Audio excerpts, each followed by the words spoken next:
Hi friends, welcome to my channel TGS Godavari అందాలు and vlogs. అందరూ ఎలా ఉన్నారండి?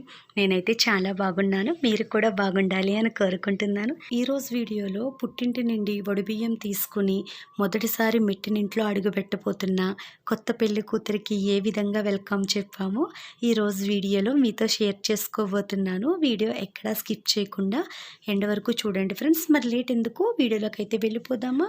ఆల్రెడీ మన ఛానల్లో గోదావరి జిల్లాలో పెళ్లి రోజు మార్నింగ్ చలుడు పానకాలు వీడియో అయితే పోస్ట్ చేశాను కదండి.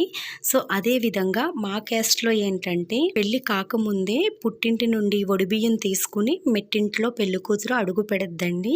సో అలా మెట్టినింటికి వచ్చే పెళ్లి కూతురికి ఏ విధంగా వెల్కమ్ చెప్తాము అన్నది ఈరోజు వీడియోలో మీతో షేర్ చేసుకుంటాను అన్నాను కదండి. ఇప్పుడు ఈ వీడియోలో కొత్త పెళ్లి కూతురు పుట్టింటి నుండి ఊరేగింపుగా మెట్టినింట్లో వడిబియ్యంతో అయితే అడుగు పెట్టబోతుందండి. సో అందరం కూడా ముందుగా పూలరేఖలను అయితే సిద్ధం చేసి ఉంచాం కదా. సో ఆ పూల ప్లేట్లు తీసుకుని అమ్మాయికి వెల్కమ్ చెప్పడం కోసం అటు కొద్దిమంది ఇటు కొద్దిమంది అయితే నుంచున్నారు. సో పెళ్లి కూతురికి వీళ్ళందరూ కూడా వెల్కమ్ చెప్పడానికి అయితే నుంచున్నారు. ఆల్రెడీ మన వాళ్ళందరూ కూడా వీడియోస్ అయితే షూట్ చేసుకుంటున్నారండి. వాట్సాప్ స్టేటస్ పెట్టుకోవడానికి, ఇన్స్టాగ్రామ్లో పోస్ట్ చేసుకోవడానికి, ఎవరి సరదాలకైతే ఉంటాయి కదా. మా క్యాస్ట్లో పెళ్లి రోజు మార్నింగే పసుపు మూట తీసుకుని అమ్మాయి వాళ్ళ ఇంటికి పెళ్లి పెద్దలు అయితే వెళ్తారండి. సో అది అమ్మాయి వాళ్ళ ఇంట్లో ఇచ్చేసి తిరిగి అమ్మాయిని వడిబియ్యంతో అత్తింటికి అయితే తీసుకువస్తారు. అంతేకాదండి, పెళ్లి కాకముందే అమ్మాయికి పుట్టింట్లో కాళ్ళకి మెట్టెలు పెట్టేసి అత్తింటికి పంపిస్తారు. సో ఆల్రెడీ మన ఛానల్లో పెళ్లి కూతురు పుట్టింటి నుంచి వడిబియ్యంలో ఏమేమి ఐటమ్స్ తీసుకొస్తుందో అన్నది ఇంతకు ముందు వీడియోస్లో పోస్ట్ చేశానండి. సో మా ఫ్రెండ్ వాళ్ళ చెల్లి మ్యారేజ్ అప్పుడు చెప్పాను కదా, ఆ వీడియో లింక్ వీలైతే డిస్క్రిప్షన్లో ఇస్తాను. చూడని వాళ్ళు ఎవరైనా ఉంటే చెక్ చేసేయండి ఫ్రెండ్స్. ఆ వడిబియ్యం మూటతో అమ్మాయి పుట్టింటి నుంచి అత్తింట్లో అడుగు పెడుతుంది. అలాగే అందులో ఉన్న బియ్యాన్ని చేతిలోకి తీసుకుని అత్తింటిలో గడపలు దాటేటప్పుడు ఆ బియ్యాన్ని దారలా పోసుకుంటూ మొత్తం గడపలన్నీ కూడా దాటిస్తారండి. సో ఆల్రెడీ ఇవన్నీ కూడా మన ఛానల్లో వీడియోస్ అయితే పోస్ట్ చేశాను. లింక్స్ అయితే ఇస్తాను, చూసేయండి.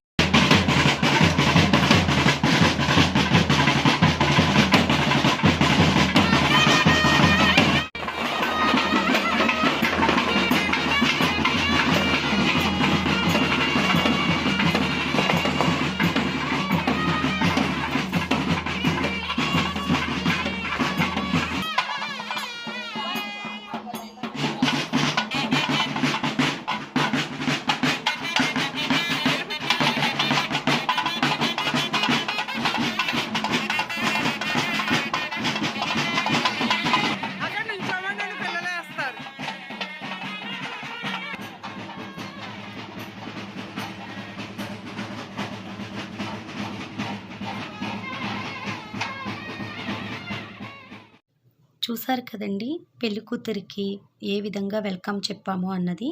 అలాగే అమ్మాయి రాగానే అత్తయ్య గారు అయితే అక్షంతలు దిష్టి తీశారు. అమ్మాయికి కూడా తీసుకొచ్చిన వడిబియ్యానికి కూడా కలిపి దిష్టి అయితే తీస్తారండి. అలాగే అబ్బాయి వాళ్ళ ఇంటి నుంచి పంపించే పసుపు మూట వచ్చేసి పంచి క్లాత్లో అయితే కట్టి పంపిస్తారండి. సో అమ్మాయి వడిబియ్యం తీసుకొచ్చే మూట వచ్చేసి చీర క్లాత్లో అయితే కట్టి తీసుకొస్తారు. అమ్మాయి అది ఒక చెంగు భుజం మీద వేసుకుని అత్తింటి గడపలు అయితే దాటాలండి. సో అమ్మాయి కూడా వచ్చిన వాళ్ళు, తోడగుడ్డ వచ్చే వాళ్ళు ఉంటారు కదా, వాళ్ళైతే ఆ వడిబియ్యాన్ని అయితే తీసుకువస్తారు వెనకాల మూట మోసుకుంటూ. వేరొకళ్ళు అమ్మాయి చేతిలోకి కొంచెంగా బియ్యాన్ని అయితే తీసిస్తూ ఉంటారండి. ఆ బియ్యాన్ని అమ్మాయి వేసుకుంటూ గడపలు అయితే దాటుతుంది. ఈ వడిబియ్యం అయితే చాలా బరువు ఉంటాయండి. సో అస్సలు ఒక్కళ్ళం అయితే పట్టుకోలేము. సో చూసారు కదా, తనైతే మొయ్యలేక ఏ విధంగా పట్టుకుంటుందో. అందులో ఉండేవి బియ్యం అలాగే కొబ్బరి బొండం, ఇవే బరువు అండి. మిగతా ఐటమ్స్ ఏమీ అంతగా బరువు ఏమీ ఉండవు. కానీ వీటిని చీరలో కట్టడం వల్ల ఏంటో తెలియదు కానీ అస్సలు పట్టుకోలేమండి, జారిపోతున్నట్టుగా అనిపిస్తుంటుంది. నేనైతే మా చెల్లి పెళ్లిలో మోసాను కదా, అప్పుడైతే నాకు అంతగా తెలియదు. కానీ రీసెంట్గా మా ఫ్రెండ్ చెల్లి పెళ్లిలో పట్టుకున్నాను కదా, అప్పుడైతే అనిపించిందండి అది జారిపోతుంది ఉండేది. సో ఒక్కళ్ళ వల్ల అయితే అస్సలు కాదు. అందులో ఉండే బియ్యాన్ని వేరొకళ్ళు తీస్తూ ఉంటారు కదా, వాళ్ళు తీయడానికి వీలుగా ఉండేలా కూడా పట్టుకోవాలండి. అందుకో ఏంటో తెలియదు కానీ కొంచెం కష్టంగానే ఉంటుంది. వడిబియ్యంతో పాటుగానే అమ్మాయి తాటాకు బుట్ట అంటామండి మా సైడు, ఆ బుట్టలో పసుపు బెల్లం వేసి తీసుకొస్తుంది. ఒక చేతిలో బ్లౌజ్ పీసెస్ అలాగే పీట పొట్లాలైతే తీసుకువస్తదండి. పీట పొట్లాలంటే చాలామందికి తెలుసు. తెలియని వాళ్ళకి చెప్పాలి అంటే మనం నార్మల్‌గా కుంకాన్ని పొట్లం కడితే కుంకుమ పొట్లం అంటాం కదండీ! అలా కాకుండా కాగితాన్ని ఒక పర్సులా చేసి అందులో కుంకాన్నయితే వేస్తారండి. దాన్ని పీట పొట్లం అంటారు. అవి పెళ్లిలో అమ్మాయి తరపు వాళ్ళు, అబ్బాయి తరపు వాళ్ళు కూడా వినాయకుడి బియ్యం కట్టుకున్నప్పుడే ఈ పీట పొట్లాల్ని మిషన్ మీద పర్సులయితే కుట్టించి వాటిలో ఈ కుంకాన్ని వేసి పొట్లాలైతే పెద్దవి, చిన్నవి కుట్టించుకుంటారండి. సో, అమ్మాయి కూడా పంపే ప్రతి ఐటెమ్స్ మీద కూడా ఈ పీట పొట్లాలైతే వేస్తారండి. అలాగే అబ్బాయి తరపు నుంచి వెళ్ళే వాటిలో కూడా ఈ పీట పొట్లాలన్నవి ఖచ్చితంగా వేస్తారు. అలాగే అమ్మాయి అత్తింటికొచ్చేటప్పుడు కూడా మీరు చేతిలో గమనించినట్లయితే అమ్మాయి చేతిలో బ్లౌజ్ పీసెస్‌తో పాటుగానే ఈ పీట పొట్లాలు కూడా ఉంటాయండి. సో, చూసారు కదా! అమ్మాయి అత్తింట్లో అడుగుపెట్టింది. ఇలా అమ్మాయి గడపలన్నీ దాటిన తరువాత ఆ వడిబియ్యాన్ని ఒక పీట మీద పెట్టేస్తారండి. తరువాత ఏ టైం అయినా సరే దీపం అయితే పెట్టించి దేవుడి దగ్గర పూజ అయితే చేపిస్తారు. సో, అమ్మాయి గడప దాటేటప్పుడు కూడా ఆ గడప మీద ఒక వైట్ క్లాత్ వేసి ఆ క్లాత్ పైన తమలపాకు చెక్క పెట్టి అమ్మాయినైతే దాటిస్తారు. అమ్మాయి దాటగానే ఆ క్లాత్ అవి తీసేస్తారండి. వెనకాల ఉన్న వాళ్ళెవ్వరు కూడా దాటకూడదు. అలా గడప మీద వేసే క్లాతులు కూడానండి ఇంట్లో పెద్దవాళ్ళు ఉంటారు కదా! మన తాతలు, ముత్తాతలు వాళ్ళు వాడినవి పంచె కానీ, టవల్ కానీ అవే అనుకుంటానండి వేస్తారు. టవలో, పంచె అన్నది అంతగా ఐడియా లేదు కానీ వాళ్ళు వాడినవే వేస్తారండి. ఇలా పూజ అంతా పూర్తయిన తరువాత అమ్మాయికి తీపి తినిపిస్తారు. సో, అది కూడా నెయ్యి, పంచదార కలిపి ఆ మిశ్రమాన్నయితే ఆడపడుచులు, అత్తగారు అయితే తినిపిస్తారండి. సో, అలాగే అమ్మాయి వచ్చేటప్పుడు అమ్మాయితో పాటు గాని పనసపండు, అట్టిగెల కూడా పంపిస్తారండి. సో, చూసారు కదా! పనసపండు సీజన్ అప్పుడైతే ఇలా పెద్ద కాయలు దొరుకుతాయి కానీ, లేకుంటే చిన్న కాయ లేత పిందైనా పెట్టి పంపిస్తారు. ఎందుకో తెలీదు కానీ. ఇప్పుడు కట్ చేస్తే పనసకాయ కాదండో ఈ వీడియో కట్ చేస్తే మేమైతే ఇంటికొచ్చేసాము. సో, టైం వచ్చేసి 4:40 అలా అయిపోయిందండి. ఇంక ఈవినింగ్ పెళ్ళికి రెడీ అవ్వాలి కదా! టైం సరిపోదు అన్నట్టుగా మేమైతే ఇంటికొచ్చేసాము. చూసారు కదండీ! మా గోదావరి జిల్లాలో పెళ్లి కాకముందే కొత్త పెళ్లి కూతురు పుట్టింటి నుండి వడిబియ్యాన్ని తీసుకుని అత్తింటికి ఏ విధంగా వస్తదో అన్నది. సో, వచ్చిన తర్వాత అంతా కూడా వీడియోలో అయితే చూసారు కదా! పూజ అంతా పూర్తయిన తర్వాత అమ్మాయికి ఆడపడుచులు, అత్తగారు నెయ్యి, పంచదార కలిపిన మిశ్రమాన్ని అయితే తినిపిస్తారని చెప్పాను కదా! సో, ఇంకా అదంతా కూడా వీడియో అయితే షూట్ చేయలేదండి. అప్పటికే టైం వచ్చేసి 4:30 అలా అయితే అయ్యింది. సో, మేము ఈవినింగ్ పెళ్ళికి రెడీ అవ్వాలి కదా అన్నట్టుగా ఇంక ఇంటికైతే వచ్చేసాము. నెక్స్ట్ ఇంకా అక్కడ వీడియో షూట్ చేసేవాళ్ళు చాలామంది ఉన్నారు కదా! ఎవరైనా తీస్తారు కదా! వాళ్ళ దగ్గర తీసుకుందాంలే అని కూడా అనుకున్నానండి. కానీ అందరూ కూడా ఇంకా పెళ్లి టైంకి రెడీ అవ్వాలన్నట్టుగా ఇంకా పెళ్లి కూతురికి వెల్కమ్ చెప్పేసి అందరూ వెళ్ళిపోయారండి. సో, ఇంక వీడియో అయితే ఎవరు షూట్ చేయలేదు. ఆ ఒక్క వీడియో క్లిప్పింగు మిస్ అయిందండి. సో, మేము ఇంటికి రాగానే ఫస్ట్ మా ఆడపడుచు గారి అమ్మాయినైతే రెడీ చేస్తున్నాము. తనకి హెయిర్ స్టైల్ డిఫరెంట్‌గా కావాలందండి. ఫ్రంట్ వచ్చేసి పఫ్ కావాలంది. బ్యాక్ వచ్చేసి ఏంటంటే అటు సైడు, ఇటు సైడు పాయలు తీసి ఈత పాయల జడ వేసుకుంటాం కదా! సో, ఆ విధంగానే పాయలు తీసి ఆ పాయలు అల్లకుండా వాటికి రబ్బర్ బ్యాండ్స్ అయితే పెట్టేస్తున్నామండి. సో, చూసారు కదా! అంటే తక్కువ హెయిర్ ఉన్నప్పటికీ కూడా ఈ విధంగా రబ్బర్ బ్యాండ్స్ పెట్టేసిన తర్వాత వాటిని లూజ్ చేసుకుంటా వచ్చినట్లయితే ఇప్పుడు హెవీ హెయిర్ ఉన్నట్టుగా వస్తుంది కదండీ! ఈ హెయిర్ స్టైల్ చాలా బాగుంటుంది. అంటే హెయిర్ వచ్చేసి పొడవుగా కనిపించదు కానీ అల్లికంతా కూడా వెడల్పుగా ఉన్నట్టుగా కనిపిస్తదండి పైనుంచి కూడాని. సో, ఇలా చివరి వరకు కూడా రబ్బర్స్ అయితే పెట్టేసింది తను. స్టార్టింగ్ నుంచి చివరి వరకు కూడా 35 రబ్బర్స్ అయితే పట్టాయండి. సో, చూసారు కదా! సేమ్ చూడ్డానికి ఈత పాయల జడలాగే ఉంటది. ఇలా రబ్బర్లు పెట్టి ఏసామంటే ఎవరికీ తెలీదండి. ఇప్పుడు ఇలా వేసిన పాయలన్నింటినీ కూడా లూజ్ చేస్తుంది. ఇలా చేయటం వల్ల హెయిర్ అన్నది ఎల్లడుపుగా కనిపిస్తదండి. అంటే హెయిర్ పలచగా ఉన్నవాళ్ళు ఈత పాయల జడ వేసుకుంటే సన్నగా వచ్చేస్తది కదా! నొక్కేసినట్టుగా. సో, ఇలా రబ్బర్లు పెట్టి వేసుకున్న తరువాత ఆ రబ్బర్ల దగ్గరున్న హెయిర్‌ని లూజ్ చేసుకుంటా రావటం వల్ల హెయిర్ బాగా ఎల్లడుపుగా వస్తదండి. సో, నేను చెప్పాను కదా! 35 రబ్బర్స్ వరకు పెట్టేసిందని. తక్కువ ఒక 20 రబ్బర్స్ పెట్టినట్లయితే ఇంకా ఎల్లడుపుగా వచ్చునండి. ఎక్కువ పాయలొచ్చేసినాయి కదా! అందుకే వెల్లడుపుగా రాలేదు అంతగా అయితే. అంటే తను హెయిర్‌కి పెట్టుకునే ఫ్లవర్స్ అయితే తీసుకుంది. వాటి కోసం అనేసి ఈ హెయిర్ స్టైల్ అయితే ఏపించుకుందండి. దీనికైతే ఫ్లవర్స్ సెట్ అవుతాయి కదా అన్నట్టుగా. కానీ ఒక్కటండి, ఇన్ని రబ్బర్లు పెట్టేశారు కదా! నెక్స్ట్ డే మార్నింగ్ ఇవన్నీ తీయాలంటే హెయిర్ అంతా చిక్కులు పడిపోయి ఊడిపోద్ది అనుకుంటాం కదా! కానీ నెక్స్ట్ డే మార్నింగ్ తీయటం చాలా సింపుల్‌గా అనిపించిందండి.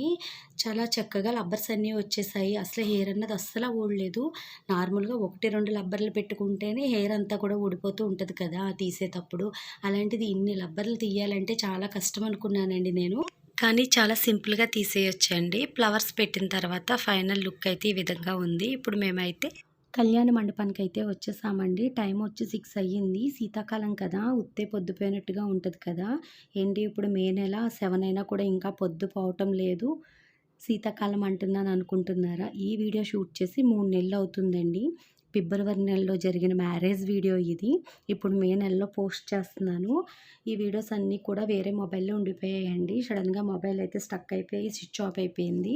ఆ మొబైల్ పనిచేయక ఇన్ని రోజులు వీడియోస్ అయితే పోస్ట్ చేయలేదు. పెళ్ళైన వారం రోజులకి వీడియోస్ అయితే పోస్ట్ చేసేద్దాం అనుకున్నాను. వారమల్లా పోయి 3 నెలలు అయ్యింది. రీసెంట్‌గా తిరుపతి వెళ్ళిన వీడియోస్ కూడా పోస్ట్ చేశాను కానీ, పెళ్లి వీడియోస్ అయితే అలా లేట్ అయిపోయాయండి. సో, ఫైనల్‌గా ఇప్పుడైతే పోస్ట్ చేస్తున్నాను. ఇప్పుడు కూడా day by day videos post చేసేద్దాం అనుకున్నాను. ఇంక లేట్ చేస్తే బాగోదన్నట్టుగా. కానీ సిగ్నల్ లేకపోవడం వలన వీడియో అప్‌లోడ్ అవ్వడానికి 2, 3 డేస్ పడుతుందండి. నెట్ అస్సలు పనిచేయటం లేదు అమ్మ వాళ్ళ ఇంట్లో. ఇంతకు ముందు కూడా అంతేనండి. ఎక్కువ శాతం ఏంటంటే ఈవినింగ్ టైంలో కానీ, మార్నింగ్ టైంలో కానీ వీడియో పోస్ట్ చేసేసి తీసుకెళ్ళి మొబైల్ మేడ పైన పెట్టొచ్చేదాన్ని. అలా ఎప్పుడుకో అప్‌లోడ్ అయ్యాయి. కానీ ఇప్పుడేంటంటే నార్మల్‌గా మొబైల్ వాడుతుంటేనే చాలా వేడిగా అయిపోతుందండి. సో, ఇంకిప్పుడు ఉండే ఎండకి, వేడికి మొబైల్ పైన వదిలేస్తే పేలిపోద్దేమో అన్న భయంతో ఇంకెప్పుడైతే అప్పుడే అవుతాయి అన్నట్టుగా వీడియోస్ అయితే పోస్ట్ చేస్తున్నాను. అందువలన వీడియోకి 5, 6 డేస్ అయితే గ్యాప్ వచ్చేస్తుంది. సో, ఇక్కడ చూసారు కదా! రిసెప్షన్ అయితే స్టార్ట్ అయ్యిందని చెప్పాను కదా! అందరూ వచ్చి అక్షింతలు వేస్తున్నారు.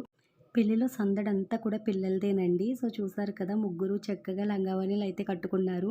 పెళ్ళికొడుకు కాడి నుంచి పెళ్లి వరకు కూడా పిల్లలందరూ కూడా చాలా బాగా ఎంజాయ్ చేశారండి ఈ పెళ్లిలో వచ్చేసి. అంటే ముందు నుంచి కూడా వీళ్ళకి ఫిబ్రవరి నెలలో ఎగ్జామ్స్ ఉంటాయేమో, నువ్వొస్తావా, నువ్వు రావా అనుకునేవారు. సో, అప్పటికి అందరికీ ఎగ్జామ్స్ అయిపోవటం వల్ల చాలా బాగా ఎంజాయ్ చేశారు. అలాగే ఇక్కడొచ్చేసి బంధువులను రిసీవ్ చేసుకోవడానికి అత్తయ్య గారు, మా ఆడపడుచు, సుభాషిణక్క వీళ్ళందరూ కూడా ఎంట్రన్స్‌లో అయితే ఉన్నారు. మా సైడ్ పెళ్ళిల్లో వచ్చిన వాళ్ళందరికీ కూడా బ్లౌజ్ పీస్ అయితే ఇస్తారండి. సో, చెప్పాలంటే రిటర్న్ గిఫ్ట్ కింద అయితే ఇస్తారు.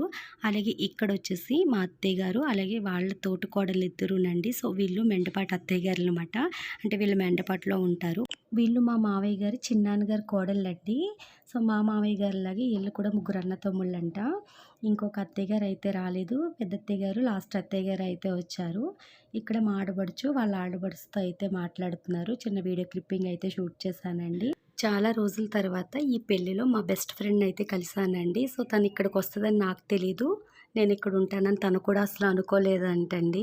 ఎందుకంటే తను అమ్మాయి తరపున అయితే వచ్చింది. నేను అబ్బాయి తరపున అయితే వెళ్ళాను కదా! బెస్ట్ ఫ్రెండ్ అంటున్నాం కదా! ఫోన్‌లో చెప్పుకోరా అనుకోవచ్చు మీరు. మేము సంవత్సరానికి 4 సార్లు ఫోన్ చేసుకుంటామండి. సో, ఎప్పుడు ఫోన్ చేసుకోము, ఎప్పుడు కలవం కూడాని. ఇలా పెళ్ళిల్లో ఏదైనా ఫంక్షన్‌లో కనిపిస్తేనే తప్ప, కానీ పేరుకి తను నా బెస్ట్ ఫ్రెండ్ అండి. కానీ నేను ఉండేది, మాట్లాడేది అంతా కూడా వేరే ఫ్రెండ్స్ తోటి. వాళ్ళు అనుకుంటారు తను బెస్ట్ కదా! తనతో ఎక్కువ మాట్లాడతానేమో అనేసి. సో, అసలు మేమిద్దరు ఫోన్‌లే చేసుకోము. సంవత్సరంలో 4 సార్లు చేసుకుంటామని చెప్పాను కదా! తన బర్త్‌డే రోజు, మ్యారేజ్ డే రోజు నేను చేస్తాను. సేమ్ తను కూడా నాకు అలాగే చేస్తదండి. ఇంక న్యూ ఇయర్‌కి కూడా ఎప్పుడు చేసుకోమండి. కానీ ఎప్పుడైనా కలిసినప్పుడు ఇద్దరం కూడా చాలా హ్యాపీగా ఫీల్ అవుతాము. చాలా ఆనందంగా మాట్లాడుకుంటూ ఉంటామండి. సో, దీన్నే బెస్ట్ ఫ్రెండ్స్ అంటారేమో అనిపిస్తది. ఉత్తుత్తే ఫోన్‌లు చేసుకు ఉత్తుత్తే కలిస్తే ఇంక వాళ్ళు బెస్ట్ ఏంటా అనిపిస్తదండి నాకు. సో, ఫ్రెండ్స్ గురించి వేరొక వీడియోలో మీతో మాట్లాడతాను. ఈరోజు వీడియో అయితే ఇంతేనండి. ఈ వీడియో మీ అందరికీ నచ్చుద్దని అనుకుంటున్నాను. ఈ వీడియో నచ్చినట్లయితే లైక్ చేయండి, షేర్ చేయండి. అలాగే మరిన్ని వీడియోలు మన ఛానల్‌లో మీరు చూడాలి అనుకుంటే మన ఛానల్‌ని సబ్స్క్రైబ్ చేసుకోవడం అయితే మర్చిపోవద్దు. అలాగే పక్కనున్న బెల్ ఐకాన్ క్లిక్ చేయండి. నేను ఏ వీడియో పోస్ట్ చేసినా నోటిఫికేషన్ అయితే మీకొస్తది. Bye friends. రేపు పెళ్లి వీడియోతో మళ్ళీ కలుసుకుందాం.